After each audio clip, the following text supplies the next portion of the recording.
حاجة كانت ماشية بهدوء لحد ما الدنيا اتقلبت فجأة. معاكم ندى رضا، يلا بينا نشوف اللي حصل ومستنية اسمع رأيكم في التعليقات. مع نهاية كل الفوضى اللي فاتت بدأت رحلة جديدة لدونج مان وأنا، رحلة بتعلموا فيها ازاي يتقبلوا جروحهم القديمة بدل ما يهربوا منها. دونج مان فضل يفكر يا ترى أنا أبقى ايه في حياة أنا، شمس، مطر، ولا مجرد عاصفة. الحلقة بدأت بأجواء شغل مرهقة جدا داخل مصنع تجهيز أكل، الصوت مالي المكان، يلا يا جماعة هنكسب فلوس. ورغم التعب والعرق دونج مان فضل يهزر ويضحك كعادته. في عربية التوصيل وقت الشروق فتح قلبه لزميله، قال كلام لأول مرة يطلع منه، قال إن أسوأ إحساس عاشه كان كأنه محبوس جوه حفرة ضيقة جدا ما يقدرش يتحرك ولا يتنفس. لكن من ساعة ما قابل شخص معين الحفرة دي بدأت توسع شوية، بقى عنده مساحة يتنفس فيها ويحس بالأمل. وفي الناحية التانية قلنا كانت غرقانة وسط أقوام سيناريوهات في الشغل، وفجأة وصلت لها رسالة من دونج مان بيسألها عن استخدامه الاسم مستعار جونج شي. الرسالة كانت بسيطة لكن خلتها تبتسم لوحدها. واحدة من زميلاتها لمحت الابتسامة وقالت بمكر، من ساعة ما عجبك دونج مان شكله بقى أحلى في عينك. قلنا ما أنكرتش واعترفت إنها طول عمرها أنانية في مشاعرها، لكن دونج مان كان أول شخص يفهم صرخة الوجع اللي جواها. بعدها الاتنين خرجوا ياكلوا سوا في مطعم صغير، وسط الأكل والكلام قلنا سألته عن علاقته بأمه. دونج مان رد بهدوء صادم، حياتي بقت أهدى بعد ما ماتت. وفجأة الجو كله سكت. قلنا هي كمان بدأت تحكي عن أمها، عن ست ضعيفة كانت كل ما الدنيا تضيق تسيبها لوحدها. ومرة تانية الاتنين لقوا نفسهم شبه بعض بشكل مؤلم، وجع العيلة والوحدة وإحساس إن محدش كان سند ليهم. بعد العشاء دونج مان وصل قلنا لحد البيت، وكان واضح إنه أخيرا بدأ يخف شوية. ولما قلنا قالت له إنها نفسها تبقى أم قوية في المستقبل، رد عليها فورا، أنت ألطف ست في المجموعة الشمسية كلها. وبعدين بص للموبايل بتاعه وقال كأنه بيقسم هفضل جنبها دايما حتى لو طردتني أو اختارت حد غيري. وفي نفس الوقت المخرج جونج سي كان داخل في خناقه كبيره بسبب السيناريو الجديد، وكان رافض يجيب كاتب يساعده وبيمسك في اي غلطه صغيره عشان يهاجموا الكل. لكن دخول الكاتبة الشابة باك سونج مين قلب الجو تماما. البنت كانت خفيفة الدم بشكل غريب، وكل شوية تمدحه وتضحكه لدرجة ان المخرج نفسه وقف مذهول كام ثانية. المقابلة بينهم اتحولت لمسرحية كوميدية، وجونج سي قال لها بشروط مستفزة جدا، اسمك مش هيتكتب، مش هتطلعي في مقابلات، وكل النجاح هيتحسب ليا انا، مفهوم؟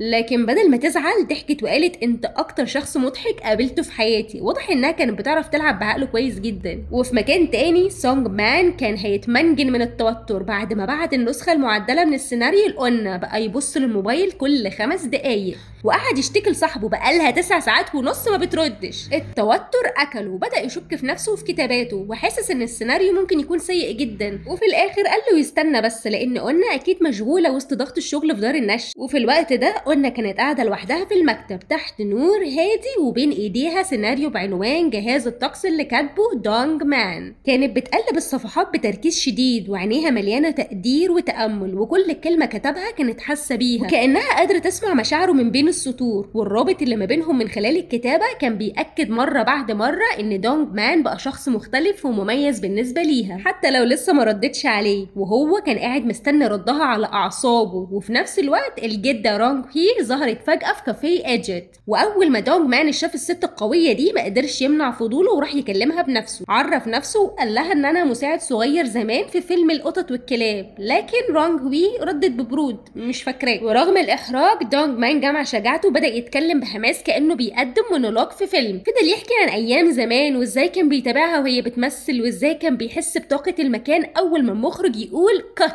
لكن رغم حماسه هي فضلت باردة جدا. وبعدين سألته سؤال مباشر، طب عملت افلام ايه لحد دلوقتي؟ والجو كله اتقلب لما رد بابتسامة مكسورة، لسه ما عملتش اول فيلم رسمي ليا. الجملة كانت دش ساقع بالنسبة له، حتى ضحك على نفسه بإحراج. وفجأة دخل المخرج جونج سي وزود التوتر أكتر، بدأ يتريق عليه قدام الكل وقال إن هو بعد 20 سنة لسه معرفش ينجح، وإنه عايش زي الغريب اللي بيلف حوالين نفسه. النقاش بينهم قلب مواجهة تقيلة عن النجاح والفشل والسنين اللي ضاعت، والجو في ايجيت بقى مشحون جدا. بعد المقابلة دي دونج مان خرج وهو محطم، وقف في ركن بعيد وحط ايده على وشه بيحاول يخبي إحساسه بالهزيمة. لكن أنا كانت بتراقبه من بعيد ودخلت الكافيه تحت المطر بهدوء وشافته وهو بيحاول يقاوم احباطه. وجودها لوحده كان كفايه يهديه. وفجاه قالت له وهي بتقرا السيناريو، عيطت وقالت بكل صدق السيناريو بتاعك رائع، والكلمات دي كسرت كل خوف جواه، وبدل ما يستسلم اتحول لطفل فرحان بشكل هستيري كأنه كسب جايزة عمره. وفي لحظة تانية الكافيه كله اتقلب لما النجمة جانج مي سان دخلت وخلت المكان كله يسقف ويهتف لها. وجودها غير الجو تماما، والناس بدأت تضحك وتشرب وتتكلم براحتها وكأنها شالت كل التوتر من المكان، والكاسات كانت بتتملي بالشربات طول الوقت، والضحك مال القعدة، والفرق بين الأعمار والمناصب اختفى، وكلهم بقى يحلموا بأعمال كبيرة. الجو بقى هادي ورومانسي بطريقة مضحكة، ودونج مان بعد شوية سكر خالص وبدأ يعترف بمشاعره بصراحة، وقال إنه طول الوقت خايف إن أنا تسيبه، لكن في نفس الوقت سعيد جدا إنها أول شخص عيطت بسبب كتاباته.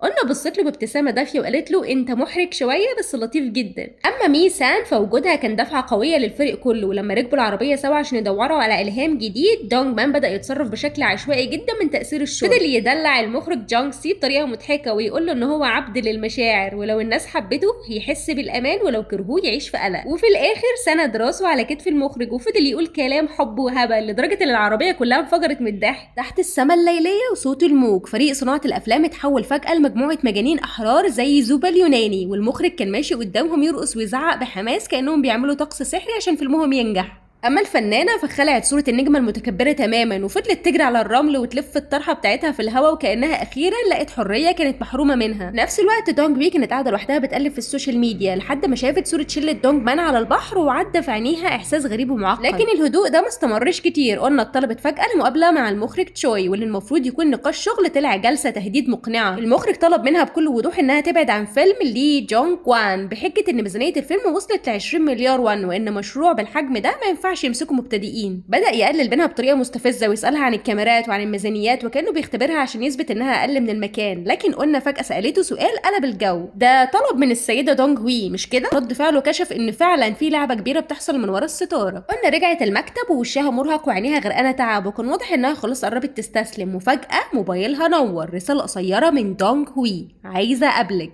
قلنا راحت لمكان المقابله، اوضه فخمه جدا ودونج وي قاعده فيها بهيبه تخوف. الجو كان خانقه ودونج وي بدات تضغط عليها باسئله مباشره خصوصا عن قربها من الممثله مي سان، وبعدين رجعت تفكرها بتحذير قديم: محدش لازم يعرف اي حاجه عن الطفل سوان. قلنا فضلت ساكته لكن عينيها كانت مليانه اسئله ووجع قديم، وفجاه انفجرت بكل اللي جواها. قالت انها كانت تتمنى تتولد من العدم من غير اهل، من غير روابط مؤلمه تكسرها طول عمرها. وقالت انها مش بتكره امها عشان سابتها وقت الفقر، لكنها مش قادره تتقبل انها رجعت تتمسك بيها بعد ما نجحت. واعلنت بكل قوه: انا هبقى ست قويه وام عمرها ما تخجل من ابنها. وفي الناحيه التانيه تماما دونج مان كان عايش لحظه خياليه وسط التلج. فجاه وصلته رساله من قلنا ساعدني. الرساله دي لوحدها صحته من كل احلامه، من غير تفكير جري وسط الشوارع المتغطيه بالتلج. لكن سوء الحظ كان مستنيه. دونج مان اتحبس جوه عربيه التوصيل وسط العاصفه الثلجيه. البرد كان قاتل وهو على وشك ينهار، ومع ذلك بدل ما يطلب اسعاف فضل يتكلم مع قلنا على الفلسفه في التليفون، وقال لها ان التلج بيخليه يحس انه بيختفي وانه بيبقى اضعف واخف من الطبيعي.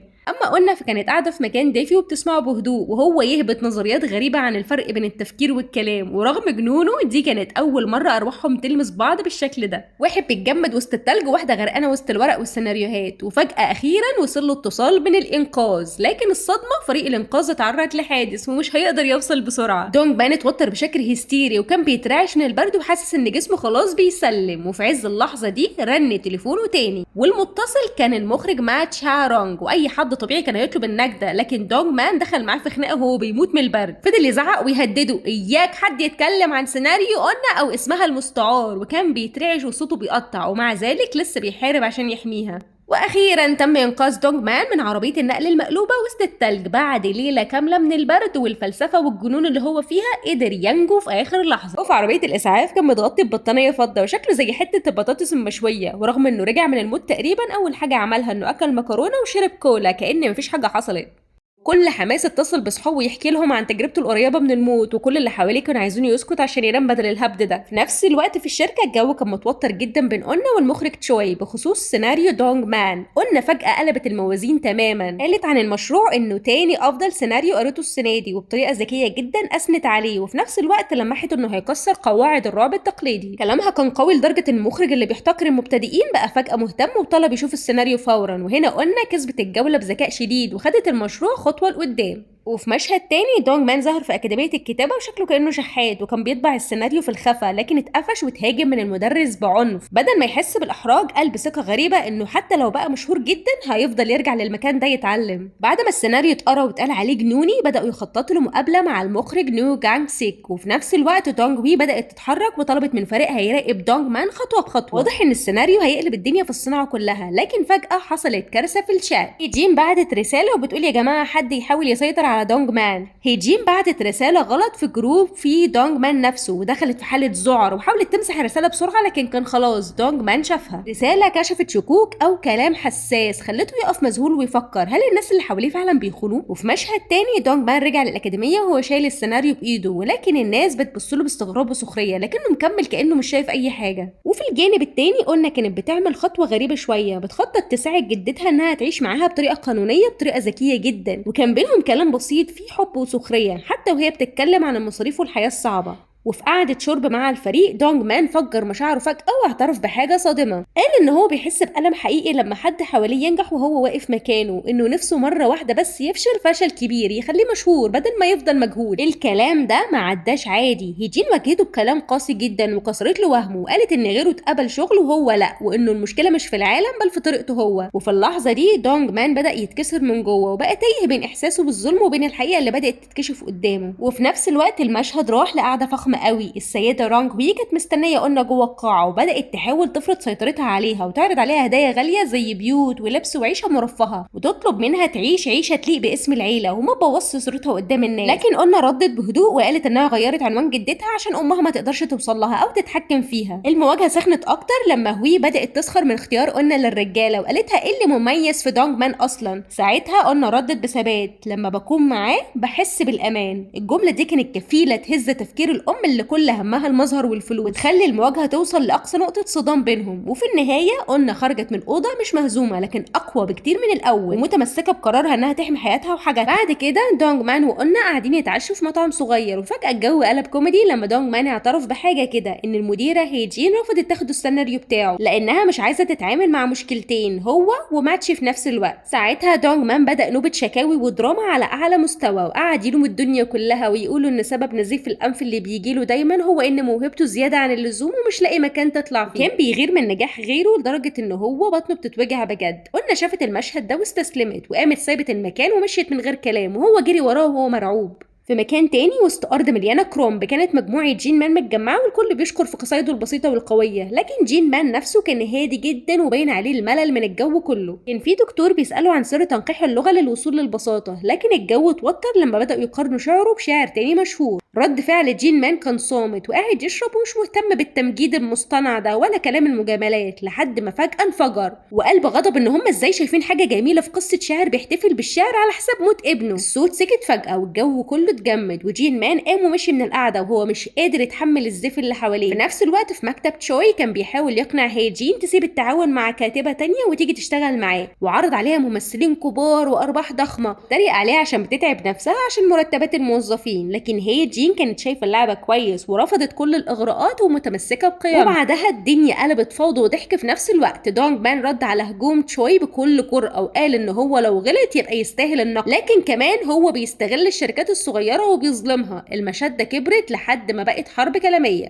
وفجأة العربية بتاعة جين مان وصلت محملة كرومب، نزل بكل هدوء وقال مين عايز كرومب نابا. الكل اتجمد من المشهد الغريب ده ودونج مان دخل فورا يساعد ويشيل الكرومب وكأنه كنز، وبعدها حاول يديه للمديرة هيجين كهدية غريبة جدا رغم انها رفضت في الاول. في نفس الوقت في نقابة صناعة الافلام هيجين كانت مضغوطة جدا بسبب الفلوس والمشاريع اللي واقفة، لكن واحد من الموظفين اقترح تقرا سيناريو جديد اسمه جهاز الطقس، واول ما بدأت تقرا اتغيرت ملامحها تماما، حست انه مختلف وصادق ومليان فكرة حقيقية مش مجرد كلام. ورجعنا للمطعم تاني. دونج مان كان منهار على الكنبة من التعب والاحباط، لكن فجأة حصلت الصدمة الكبيرة. هيجين قررت تلغي التعاون القديم وتبدأ إنتاج سيناريو دونج مان بدل منه، حتى لو القرار ده هيكلفها مليارات هي اختارت تمشي وراه. دونج مان اتفاجئ وقام مرة واحدة ومش مصدق نفسه كأنه أخيرا الدنيا بدأت تفتح له باب جديد. ودلوقتي أقدر أقولك لو بتحب المحتوى المميز ما تنساش تشترك في القناة وتفعل الجرس ودايما تبقى عارف إن دعمك بيفرق جدا معانا. الحكاية لسه ما خلصتش، استنونا في المسلسل الجديد الجاي في الحلقة اللي جاية، ومن هنا لحد الحلقة اللي جاية أشوفكم على خير. باي.